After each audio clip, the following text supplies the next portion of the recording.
Jambo la kwanza ni kutoa tena rambirambi zangu mara nyingine kwa familia ya ndugu yetu Ogolla ambaye aliaga na akazikwa. It was very painful because mimi nacheza na Bonge FC na tulitrain na Ogolla siku ya Jumanne. Ndio Ogolla akaenda akafa. So it's very painful, but kuna kitu mimi nataka kupoint out. Kijana yetu ndugu ya Ogolla, sisi kama wana Western tuko na mila na tamaduni na desturi. Kitu ya kwanza, Ogolla, General Ogolla alipokufa,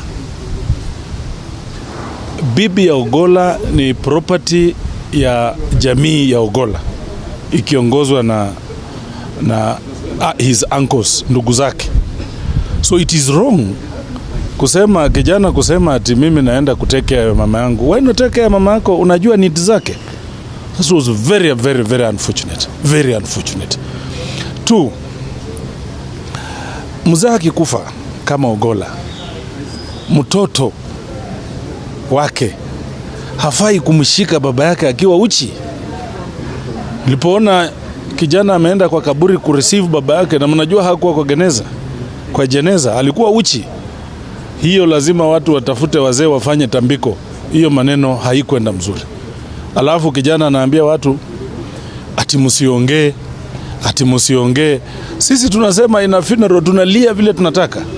General Ogolla hakukuwa tu property ya familia hiyo nucleus family.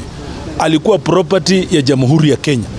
Sasa kwa kijana kusema ati General ati tusikatae ati sijui walikuwa marafiki wapi, ati alikuwa anaenda State House sijui wapi, I think hata kama amefiwa, he is absolutely wrong and unacceptable.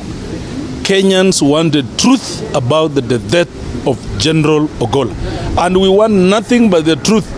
Wewe kijana, tunakuombea Mungu akupatie nguvu uendelee kumwona baba yako, lakini wacha sisi tumwone General Ogolla kama wa Kenya.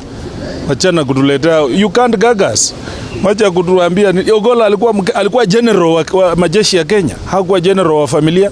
Sasa to that extent, wewe lia pole, ugua pole kwa nyumba, achia wazee wa jamii ya Wajaluo wa take over rituals na wafanye tambiko. Msipofanya tambiko, hii mtoto ameharibika. Fanya tambiko.